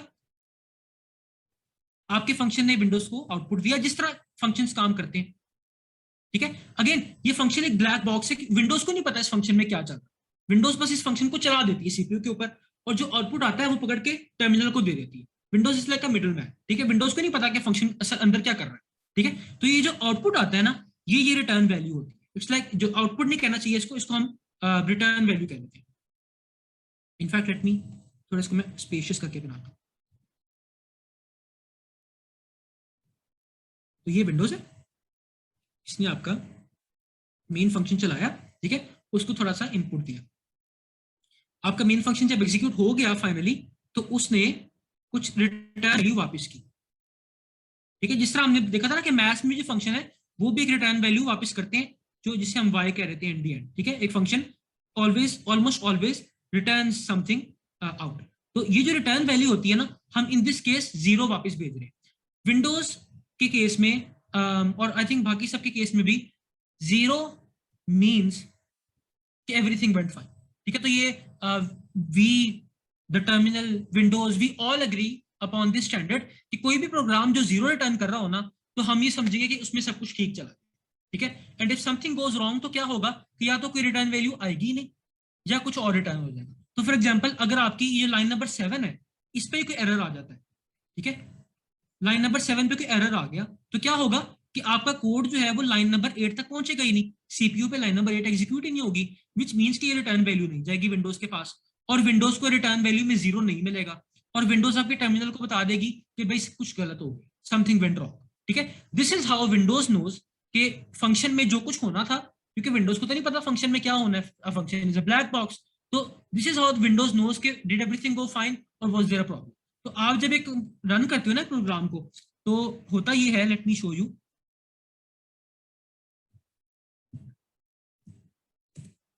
तो अगर मैं अपना if I go to Rohan tutorial, इसमें ये मैं abdullah.exe नहीं पढ़ी, इसके अंदर हम कंपाइल कर लेते हैं, ठीक है। हमारी इस फाइल को हम कंपाइल करते हैं, we'll say g++ example.cpp then -o and then abdullah for example, ठीक है। तो एक abdullah.exe फाइल यहाँ आ जानी चाहिए, ये आ गई, ठीक है। लेट्स रन दिस, ठीक है। तो ये फाइल आप जब रन कर लेते हो ना, and if I let's run it over here as well, एक दफा मैं आपको चला के दिखा दूं, ठीक है, ये भी रन हो गई। तो होता ये है कि अगर मेरी फाइल ने 0 ना रिटर्न किया हो या कुछ भी ना रिटर्न किया हो, तो नॉर्मली विंडोज फ्रोजन है, ठीक है। आजकल अच्छा अब ये भी होने लग गया है कि कई कंपाइलर्स जो हैं देर सो स्मार्ट कि अगर आप कोई चीज अनआइडियल तरीके से भी कर लेते हो ना, तो कंपाइलर आपको कुछ नहीं करता, ठीक है, कई दफा उसको पता होता है कि यार ठीक है दिस इज समथिंग दैट ये गलती कर ली होगी इसने, तो कंपाइलर उसे खुद ही फिक्स कर देता है। तो इट इज, और वो ये भी ना डिपेंड करता है on the compiler. C plus का एक कंपाइलर नहीं है, MinGW के भी कई वर्जन है। तो आपके साथ कई दफा ऐसा हो रहा होगा कि आप में से एक बंदे को एक सर्टेन कोड एरर दे रहा है और दूसरे बंदे को वही कोड एरर नहीं दे रहा, तो वो कंपाइलर का मसला, कुछ कंपाइलर एरर नहीं देते और कुछ दे देते, ठीक है। तो let's just compile this again, ठीक है, इसने कोई एरर नहीं दिया, बट रिटर्निंग 0 मींस, और रिटर्न वैल्यू जो है ना आपको आगे जब आप अपने खुद के फंक्शंस लिखेंगे ना तब बहुत काम आएगी, ठीक है। So for example if you right another function, main function तो वो है जो कि विंडोज ने कॉल करना है जब आपका प्रोग्राम रन होगा। If I right my own function, let's call it int my function for example, ठीक है, बिल्कुल देखो सिंटैक्स सेम है, ये यहाँ पे भी एक फंक्शन है, ये भी एक फंक्शन है, देयर बोथ फंक्शंस, ठीक है, and functions do something. For example ये जो मेरा फंक्शन है इट्स सी आउट्स, ये अगेन ये आपके सिलेबस में शामिल नहीं है इस वीक के, ये अगले वीक में या उससे अगले वीक में आप लोग पढ़ोगे, but this should be pretty simple. तो फॉर एग्जांपल मेरा ये फंक्शन क्या करता है, ये मेरा नाम प्रिंट करता है, इट सेज हे रोहन, ठीक है, ये मेरा फंक्शन करता है, ठीक है। तो आप इस फंक्शन से भी चीजें रिटर्न कर सकते हो, ठीक है। So you can return for example a value from this function, ठीक है। You can have a function जिसको हम दो नंबर्स पास करें और वो उनका सम रिटर्न कर दे, ठीक है। You can have a number जिसको आप एक इक्वेशन पास करो और वो उसको आपको उसके रूट्स निकाल के दे दे, ठीक है। You can have a function जिसको आप एक इमेज पास करो और वो आपको उस इमेज को क्रॉप करके दे दे, ठीक है। You can have functions for lots of stuff and every function, most functions they return something, ठीक है। एंड व्हाट दे रिटर्न, वो जो चीज रिटर्न कर रहे हैं वो क्या है, is it N integer, is it a string, is it a character, is it a decimal number, what is it, वो चीज यहाँ पे उस फंक्शन के नाम के पीछे लिखी होती है, ठीक है। तो इन दिस केस हमने बताया ना कि our function it either returns 0 or it returns something else, ठीक है। 0 means it is success and something else means it is something went wrong, ठीक है। तो इसलिए इसके पीछे हम int लिखते हैं, this is the return type. Sir ने आपको बताया होगा कि ये फंक्शन जो चीज रिटर्न कर रही है, फंक्शन एक नंबर रिटर्न कर रही है ना 0, एंड 0 एज एन इंटीजर, इसलिए हमें यहाँ पे इंटीजर लिखना पड़ता है, ठीक है। There are some data types जो कि C++ में होती हैं, for example you have integer, ठीक है, you have char which stands for character, उसमें आप इस तरह की चीजें रखते हो, ए रख सकते हो, बी रख सकते हो, सी रख सकते हो, ठीक है। देयर स्ट्रिंग, ठीक है, फॉर एग्जांपल ये जो चीज है ये एक स्ट्रिंग है, ठीक है, एक सीक्वेंस ऑफ कैरेक्टर्स, इस तरह की डाटा टाइप्स होते हैं। तो फंक्शन इनमें से कुछ भी रिटर्न कर सकता है। You can have a function that returns a string, ठीक है, कोई मसला नहीं है। You can have a function that returns a character और a floating point number, decimal point number, you can have functions that do that, but main function जो है वो एक इंटीजर रिटर्न करता है, क्योंकि that is what Windows expects it to do. जब Windows इसे रन करेगी, विंडोज विल बी एक्सपेक्टिंग कि ये एक 0 रिटर्न करे if everything goes well, if everything does not go well तो ये कोई और नंबर रिटर्न करे, ठीक है। तो okay, that's all for I think today. कुछ और पूछना तो बता दो, वरना विल एंड दिस। जी अस्सलाम वालेकुम रोहान, मैंने पूछना था कि shouldn't the function be inside int main because int main हमारे प्रोग्राम की मेन बॉडी है। अच्छा हाँ, थैंक यू, मैंने एक चीज बताना, वो लिंकर वाली चीज मैं बताना भूल गया। अच्छा तो देखो, मैंने आपको बताया था ना कि ये जो हमारा सी आउट ये चीज है, ये इस फाइल में पड़ी है, विच मीन्स अगर मैं ये लाइन नंबर 1 लिखना भूल जाऊँ ना तो ये सी आउट काम नहीं करेगा, क्योंकि सी आउट का जो कोड है वो इस फाइल के अंदर पड़ा हुआ है जो मैंने अभी इंक्लूड किया होगा, राइट। बट ये इस फाइल का कोड कहाँ पे और ये यहाँ पे इंक्लूड कब होता है, तो होता ये है जब आप कंपाइलर रन करते हो ना, तो कंपाइलर आपका ये जो इंक्लूड वाला काम है ये नहीं करता, ठीक है। कंपाइलर मेन फंक्शन को रन कर लेता है और वो सारे फंक्शंस, वो सारी चीजें जो मेन के बाहर लिखी हुई है लेकिन मेन में यूज हुई हुई है। तो फॉर एग्जांपल अगर मैंने एक फंक्शन लिखा, जिसे मैंने अभी पहले फंक्शन लिखा था ऊपर, I can write a variable my function, ठीक है, मैंने एक फंक्शन ऊपर लिखा है, लेट्स सी ये कुछ नहीं करता, ये रिटर्न 1 कर देता है, लेट्स से, ठीक है। अगर मैं इस फंक्शन को यहाँ कॉल करूँ मेन फंक्शन में, देखो फंक्शन आपको कॉल करने पड़ते हैं, मेन फंक्शन कॉल इसलिए नहीं करना पड़ता क्योंकि उसे विंडोज खुद कॉल करती है, ठीक है। लेकिन इसके अलावा जो फंक्शंस हैं जो आपने लिखे हैं उन्हें आपने खुद कॉल करना है ना। If I want this function to do whatever it does, जो भी इसके ब्रैकेट्स के अंदर लिखा हुआ है यहाँ पे, फॉर एग्जांपल अगर ये कुछ सी आउट करता है, it C outs my name for example, if I want this function to do what it does, I have to call this function, I have to run this function. तो मुझे यहाँ इस function का नाम लिख के इसको कॉल करना पड़ेगा इस तरह से, ठीक है। दिस रन्स दिस फंक्शन, ठीक है। तो कंपाइलर क्या करता है, कंपाइलिंग शुरू मेन फंक्शन से ही करता है।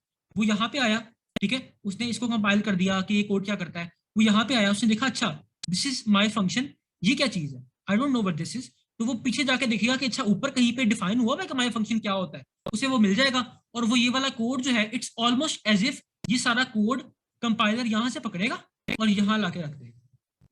जो फाइनल आउटपुट है वो कुछ इस तरह से होगा। It's almost as if this happens, ठीक है। तो इसलिए हम चीजें ऊपर डिफाइन करते हैं। अगर हम इसे यहाँ पे कॉल ना करते तो ये चीज फाइनल आउटपुट पे नहीं जानी थी, क्योंकि ये कहीं कॉल ही नहीं हो रही। एक फंक्शन आपने डिफाइन किया लेकिन उसे कहीं पे रन ही नहीं किया, तो वो बेकार है, वो कहीं कॉल नहीं होना। अच्छा, so then what happens is कि जब आपका कंपाइलर ये काम कर लेता है कि वो इन सारी लाइंस को इनके जीरोस और वंस वाले कोड में, बाइनरी कोड में कन्वर्ट कर लेता है, उसके बाद वो ये काम करता है कि वो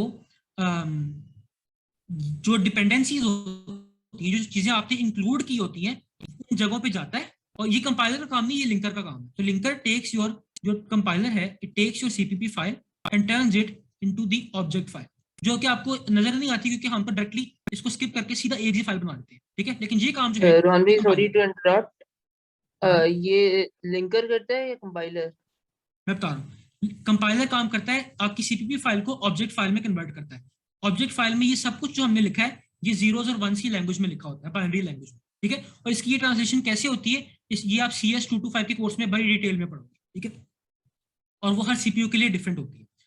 once this object file is made, तो फिर एक लिंकर होता है, ठीक है। वो क्या करता है कि वो आपकी इस ऑब्जेक्ट फाइल के अंदर जो चीजें आपने इंक्लूड की होती है ना, उनको भी ऐड कर देता है। तो इट्स लाइक कि वो सी में जाएगा और जहां पे ये फाइल पड़ी है ना, आईओस्ट्रीम वाली फाइल, उसका सारा कोड पकड़ के उसको भी इस फाइल में डाल के एक फाइनल EXE फाइल बना देता है, ठीक है, जिसके अंदर ये आईओस्ट्रीम वाला कोड भी, सारा का सारा कोड इसके अंदर मौजूद होगा, इस एक फाइल के अंदर, ठीक है। That's how it works. तो हम जब यहाँ पे लिख देते हैं ना, नीचे कंपाइलर के अंदर हम यहाँ लिख देते हैं G++ example.cpp और फिर -o लिखते हैं, तो what we are saying is कि ये दोनों काम एक साथ कर। तो इसलिए आपको पता नहीं चलता कि कंपाइलर अलग चीज है और लिंकर अलग चीज है। एंड नॉर्मली आम लैंग्वेज में हम लिंकर का नाम अमूमन लेते भी नहीं है। नॉर्मली व्हेन वी से इसे कंपाइल कर दो, तो हम उसमें लिंकिंग वाला स्टेप भी इंप्लाई कर रहे होते हैं कि वो भी हो जाएगा साथ साथ, ठीक है। अनलेस कि you specifically want the object file without the dependencies included, which is not normally the case. तो कंपाइलिंग में हम दोनों चीजें इंक्लूड कर लेते हैं। हाँ, जो डिपेंडेंसीज होती है उनको इंक्लूड कर लेते हैं, लाइब्रेरीज वगैरह, ठीक है। Any other questions? I wanted to ask general questions not related to the class जो आज हुई है tutorial। एक तो मैंने पूछा था will tutorials be an annual thing, like weekly होंगे क्या? Tutorials as much as you need ने रखेंगे, वीकली तो लाजमी होंगे, हर वीक में कम से कम एक ट्यूटोरियल तो होगा, ठीक है। अगर आप रिक्वेस्ट करोगे तो हम और भी रख देंगे, वो आप बता देना जी। और मैंने पूछा था कि स्टे हियर फॉर 1 सेकंड, मैंने एक कॉल लेना है आप लोगों से। हाँ पूछो जी। मैंने पूछा था कि कोर्स का from what I can tell it's like हमारे लेक्चर में सर समझाते हैं कि कोड किस तरह होगा और हम फिर उसको लैब में इम्प्लीमेंट करते हैं। इज इट लाइक दैट या फिर आगे जाके लेक्चर्स में थ्योरी भी आएगी?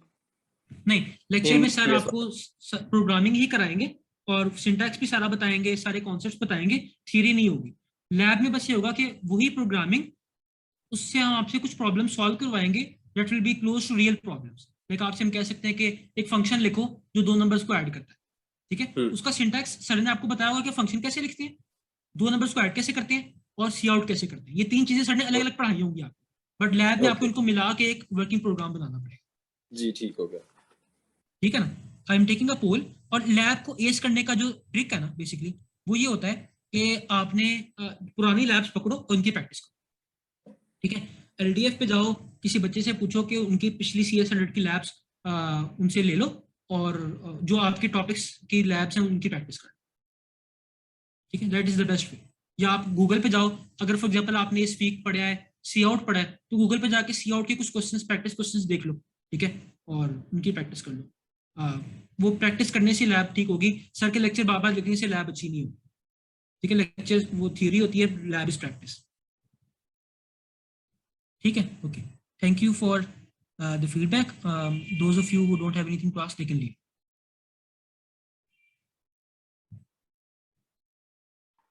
Thank you. No problem. मैं पूछ लूं? लैब के अंदर हफ्सा नहीं, आपसे ये चीज़ें नहीं पूछी जाएंगी कंपाइलिंग लिंकिंग में, लेकिन क्विज के अंदर पूछी जा सकती है। लैब में कोई रिटन क्वेश्चंस नहीं होते, लैब में आपसे हम कुछ चीज़ें बनवाते हैं, तो उसमें ये चीज़ें नहीं है, क्विज में आ सकती है। मैंने एक चीज पूछनी थी लैब से रिलेटेड। हाँ, आज का पूछो। मैंने पूछना था कि उस दिन मेरा विंडोज वाले लैपटॉप पे इंटरनेट डाउनलोड मैनेजर काम नहीं कर रहा था, तो मैं मैक पे शिफ्ट हो गई थी क्लास में और मैंने उस पर सारा काम कर दिया था। बट सिंस एप्पल आईडी मेरा नहीं है, तो अगर मैं इस पे काम करती रहूंगी तो कोई मसला तो नहीं आएगा या मुझे कुछ करना पड़ेगा? नहीं नहीं, विंडोज और मैक आर आइडेंटिकल, क्योंकि सी प्लस प्लस लैंग्वेज भी सेम होती है, कंपाइलर भी वही है, तो हमें हमें उससे कोई फर्क नहीं पड़ता, आप जो मर्जी यूज करो। कंपाइलर तो सी और प्लस के ऑनलाइन भी है, वो भी यूज कर सकते तो अगर उस पे एप्पल आईडी मेरा नहीं है तो कोई मसला तो नहीं आएगा जब मैं सबमिट कराऊंगी काम? हैं। नहीं, लेकिन या वैसे मतलब मुझे मैक मेरे ख्याल से वो थोड़ी देर बाद हो सकता है कि वो वैसे ही ब्लॉक हो जाए। आप मतलब कोई एप्पल आईडी तो लॉग्ड इन है ना उसमें, आपकी अपनी हाँ नहीं हाँ, है। नहीं नहीं, मेरी अपनी नहीं है, बट मेरी किसी फैमिली मेंबर की लॉग्ड इन है, तो हाँ नहीं, कोई मसला हमारा तो उससे कोई ताल्लुक नहीं है एलएमएस का। हाँ, सब कुछ ठीक सही है, है, सही। कोई मसला नहीं। प्लेजरिज्म के लिए पूछ रही थी, ठीक है, थैंक यू। हाँ नहीं नहीं नहीं, कोई मसला नहीं। ठीक है, any other questions? I wanted to ask, what is the policy of plagiarism regarding of this? Like, अच्छा, प्लेजरिज्म की what पॉलिसी constitutes कुछ यूं है कि plagiarism? अगर आपका ये देखो, चूंकि C100 के टास्क हमारे इस तरह के होते हैं कि जिनमें कुछ टास्क में तो कोई वेरिएशन आ ही नहीं ना सकती। जैसे हमने आपको पिछला टास्क दिया था, उसमें आपने हेलो वर्ल्ड लिखना था। अब दो बच्चे, उन्होंने अगर चीटिंग नहीं भी की तो फिर भी उनका कोड ऑलमोस्ट सेम होगा, राइट? तो इन इन सच केसेस हम फिर प्लेजरिज्म ज़ाहिर के पकड़ सकते नहीं और अवॉइड कर देते हैं। लेकिन जैसे जैसे आगे लैब्स बढ़ती जाएंगी, लैब्स मुश्किल होती जाएंगी और कोड कॉम्प्लेक्स होता जाएगा, और वहां पे it will be very very unlikely कि दो बच्चों ने चीटिंग ना की हो और उनका कोड सेम हो। तो व्हेनेवर वी सी कि दो बच्चों का कोड मिलता जुलता है या सेम है, या बस वेरिएबल्स के नाम बदले हुए हैं और बाकी सब कुछ सेम है, तो वो फिर और उसमें मॉस एक परसेंटेज बता देता है। नॉर्मली इस तरह होता है, अगर हमें कोई 30-40% से ऊपर की परसेंटेज मिले तो उसको हम फिर फ्लैग करते हैं और पकड़ते हैं। अच्छा, like flag करने के बाद you reread the code and like that, ना? उसमें फिर ये होता है कि आपको डीसी लग सकती है। डिपेंड करता है, अगर तो ऐसा है कि कुछ छोटी मोटी प्लेजरिज्म थी, आपने एक फंक्शन कहीं से पकड़ लिया, तो आपको वार्निंग मिलेगी पहले और अगली दफा डीसी लगेगी। अगर पूरा का पूरा 100% प्लेजरिज्म है कि आपने पूरा कोड उठा के किसी का छाप लिया है, तो इंटरनेट से उठा लिया है, किसी दोस्त से छाप लिया है, तो उन दैट केस फौरन डीसी लगता है। सही सही। तो मेरे ख्याल से जो शुरू के बेसिक प्रोसेसेस होते हैं, कैलकुलेटर वगैरह, उसमें तो सारा सबका ही कोड तकरीबन सेम होता होगा। शुरू में सबका सेम होगा, लेकिन ऐसे ऐसे लैब्स मुश्किल होती जाएगी। C100 की लैब्स जो है ना, वो काफी मुश्किल हो जाती है। ठीक है, तो अदीन, मैं ना इस लेक्चर की रिकॉर्डिंग भेज दूँ, ठीक है? तो आप रिकॉर्डिंग देख लेना। Any other अच्छा, questions? I wanted to ask कि आपने कहा था the best way of doing lab इसके किसी और के CS100 के लैब्स ले लें उनसे, राइट? अमीन के किसी सीनियर से बात करो, जो जी। फॉर एग्जांपल चाहे ऐसा शाफे का कोई सीनियर पकड़ लो जिसने उनसे कोर्स पकड़ लिया हो पहले, उनकी लैब्स Okay. पकड़ लो, सॉल्यूशंस ना लो, लैब्स लो और उनको खुद सॉल्व करो, और उनमें कोई मसला है तो हज़ारा हमें ईमेल करो, और हम कर लेंगे। And if you guys want तो वी कैन हैव कुछ ऐसे ट्यूटोरियल्स भी रख सकते हैं जिसमें वी टेक अ लैब, एक पुरानी लैब पकड़ें और हम आपके सामने उसको सॉल्व करें, तो हम वो भी कर सकते हैं स्टूडेंट्स रिक्वेस्ट और उसमें इंटरेस्टेड हो तो। जी, that would be very helpful. Okay, thank you. ठीक है, okay. Any other questions? Hafsa, plagiarism का सॉफ्टवेयर नहीं, मॉस जो है वो एकेडमिक सॉफ्टवेयर है, तो हम उसमें ज़्यादातर आपका अपना कोड कंपेयर करते हैं बाकी बच्चों के साथ, और जो इंटरनेट से कंपेयर करने के लिए अलग सॉफ्टवेयर होते हैं, जिस तरह लम्स के पास ट्रेनिटिन है और इस तरह की चीज़ें हैं। तो ये दोनों सॉफ्टवेयर जो है वो आपको अवेलेबल नहीं होंगे, ना आपके पास बाकी बच्चों की लैब्स होंगी कि आप सबसे कंपेयर कर सको, तो इसलिए आप खुद तो नहीं कर सकते। बट बस ये है कि डोंट वरी, अगर आपने चीटिंग नहीं की है तो आप पकड़े नहीं जाओगे, उसकी टेंशन ना लो, ऐसा नहीं होता, वो मैं नहीं होने दूँ, ठीक है? टेंशन ना लो। और कोई सवाल? सिंस सब कुछ ऑनलाइन जा रहा है तो क्या पता क्विज़ेस वगैरह में ज़्यादातर लोग चीटिंग वगैरह करते हैं, तो परसेंटेज वगैरह ऊपर तो नहीं जाते हैं जी? हाँ यार, बहुत बढ़ जाती है ऑनलाइन सेमेस्टर में, ज़ाहिर है कि ये मसला आ रहा है, काफ़ी ज़्यादा आ रहा है चीटिंग का। तो अब उसमें देखो, अगर आप होते फॉर एग्जांपल क्विज ले रहे हो तो आप क्या करते चीटिंग रोकने के लिए? नहीं ना। हाँ देखो कुछ मतलब कुछ हो नहीं सकता ना।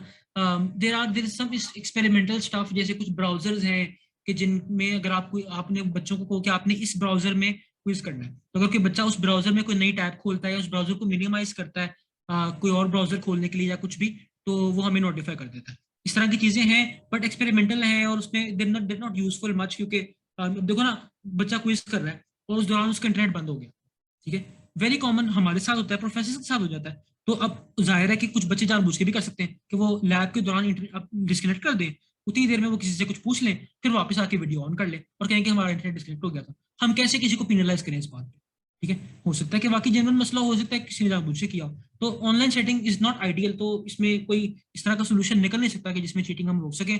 वी ट्रस्ट के बच्चे ना करें, लेकिन और हम जहां तक रोकने की कोशिश कर सकते हैं प्लेजरिज्म स्कैन्स करके, लैब्स इस तरह की बना के कि जिनमें बच्चों कुछ इतनी मुश्किल ना हो कि बच्चे इंसेंटिवाइज हों टू चीट, ठीक है। लैब इस तरह की होंगी कि अगर आपने ट्यूटोरियल लेक्चर देखा है और थोड़ी सी उसके बाद प्रैक्टिस की है उसकी, तो आप बड़े आराम से कर लेंगे, ठीक है।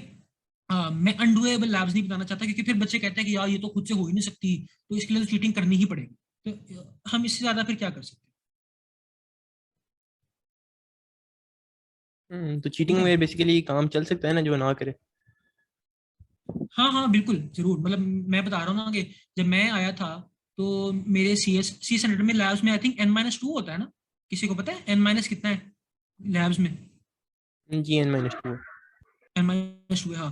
तो मेरा सीन ये था CS100 के अंदर कि मेरे शुरू से लेके एंड तक जितनी लैब्स थी सब में 100 में से 100 थे। तो आखिरी 2 लैब्स जो थी वो मैंने वैसे ही छोड़ दी थी, क्योंकि मैंने कहा N-2 है उसका क्या फायदा उसको यूज करना है। तो मैंने एक लफ्ज किसी से नहीं देखा, ठीक है। और मेरे बड़े दोस्त थे, हम लोग इस तरह ही करते थे कि पुरानी लैब्स पकड़ी, उनको सॉल्व किया, और एक टॉपिक के बारे में पुरानी लैब से मिलती जुलती लैब भी आती है। तो अगर सर ने आपको वेरिएबल्स पढ़ाए हैं तो हम क्या लैब दे देंगे, ये होगी कि 2 वेरिएबल डिक्लेयर करो, उसको प्रिंट कर दो, उसकी वैल्यू चेंज कर दो, उसको प्रिंट कर दो। तो अगर आपने एक पुरानी लैब करके कर ली है तो हमारी lab should be no problem full. बस ये है कि अगर आपने प्रैक्टिस भी नहीं की और आपने सिर्फ एक लेक्चर देखा है और आप देख के आ गए हैं और आपको लगता है कि आप कर लेंगे, इट्स लाइक कि यार देखो तुम सारा 2 महीने बैठ के 1 साल बैठ के यूट्यूब पे स्विमिंग के ट्यूटोरियल्स देखते जाओ, ठीक है। 1 साल बाद जिस दिन तुम पानी में छलांग मारोगे डूब जाओ, पहले दिन डूबोगे, ठीक है। वीडियोस देखने से चीज नहीं आती, लिखने से आती है, करने से आती है। तो प्रैक्टिस करोगे तो बड़े आराम से हो जाएगी। एक दफा हर लैब से पहले एक पुरानी लैब पकड़ी, उसे सॉल्व कर लिया एंड यू डन, काफी है। ठीक है, हो गया, जज़ाकल्लाह। Any other question? अस्सलाम वालेकुम रात भाई। हाँ पूछो। अच्छा मैंने पूछा था रिटर्न बेसिकली हमारा आउटपुट कर रहा है, मुझे रिटर्न की थोड़ी सी मसला आ रहा था, रिटर्न आउटपुट कर रहा है या जो रिटर्न 0 रिटर्न किया ये था होता है कि एक फंक्शन को जो कॉल करता है, फंक्शन उसको कोई चीज वापस में देता है। आप एक फंक्शन को इनपुट देते हो, फंक्शन वापस आपको आउटपुट देता है। मैथ्स में भी ऐसे ही होता है ना, you give the function a value, a function gives back a value to you. तो आपका जो मेन फंक्शन है, फॉर एग्जांपल मेन फंक्शन के अलावा भी फंक्शंस होते हैं, ठीक है। मेन फंक्शन को विंडोज कॉल करती है, तो विंडोज से मेन फंक्शन कॉल करती है, तो विंडोज एक्सपेक्ट करती है कि मेन फंक्शन मुझे एक नंबर वापस देगा। अगर वो नंबर 0 है तो विंडोज समझेगी कि ये प्रोग्राम सही तरह एग्जीक्यूट हुआ है। अगर वो नंबर 0 नहीं है तो विंडोज समझेगी कि समथिंग वेंट रॉन्ग, ठीक है। तो इसी तरह आप अपने फंक्शंस भी लिखोगे। तो फॉर एग्जांपल आप एक फंक्शन लिखते हो जिसको एक नंबर पास किया जाए तो वो उस नंबर को डबल करके रिटर्न कर देता है, ये रिटर्न वैल्यू होती है। तो जो शख्स एक फंक्शन को कॉल करे, फंक्शन उसको एक वैल्यू रिटर्न करके देता है, वापस देता है, ये रिटर्न वैल्यू होती है। जरूरी नहीं कि उस रिटर्न वैल्यू को आप टर्मिनल में डिस्प्ले करो। फॉर एग्जांपल मेन फंक्शन की जो रिटर्न वैल्यू जा रही थी, विंडोज उसको टर्मिनल में डिस्प्ले नहीं कर रहा था, आपने देखा, ठीक है ना। तो वो और पर्पस के लिए भी यूज हो सकती है, कई काम हो सकते हैं उनके। ठीक हो गया, थैंक यू। हाँ, एनी अदर क्वेश्चंस? तो बेसिकली रिटर्न 0 जो था वो 0 वाला काम को जो फंक्शन को लिखा नहीं जाता, वो बताता है कि एवरीथिंग वेंट फाइन, ये सिर्फ मेन फंक्शन में है। और अगर दूसरे फंक्शन में हम कोई भी नंबर प्रेजेंट करेंगे तो वो यानी नंबर के तौर पे है। दूसरा फंक्शन तो आपका अपनी मर्जी से होगा ना, तो उसमें आप खुद डिफाइन करोगे कि अगर ये फंक्शन 0 रिटर्न करता है इसका मतलब क्या है, 1 रिटर्न करता है इसका मतलब क्या है, वो आपके ऊपर है, आपकी अपनी मर्जी के ऊपर। तो if I make a function और मैं खुद से ये डिसाइड कर लेता हूँ कि अगर ये फंक्शन मैं उसमें उसका कोड इस तरह लिखा हुआ है कि जब भी उसमें कोई मसला आएगा तो वो 73 रिटर्न करेगा, और when everything goes fine it returns 107। ये मेरी मर्जी है, मैं क्या नंबर्स डिफाइन करता हूँ। यानी मैं अगर एक फंक्शन बनाता हूँ उसका रिटर्न 0 होता है, अलग से फंक्शन बना रहा हूँ, तो उसका ये तो नहीं होगा ना कि इसका मतलब हो जाएगा कि एवरीथिंग वेंट नहीं फाइन। नहीं नहीं नहीं, वो आपके अपने ऊपर है। आप जो फंक्शन लिखते हो उसको आपने खुद कॉल करना है मेन फंक्शन के अंदर, वो उसका आउटपुट के साथ क्या करना है वो आपकी मर्जी है, उसमें किसी का कोई लेना देना नहीं है, ठीक है। सिर्फ मेन फंक्शन एक ऐसा है कि जिसको आप खुद कॉल नहीं करते, उसे विंडोज कॉल करती है, यू कैन इमेजिन कि विंडोज कॉल करती है उसको, और उसका जो आउटपुट है वो विंडोज के पास जाता है, दैट्स इट, ठीक है। और कोई सवाल?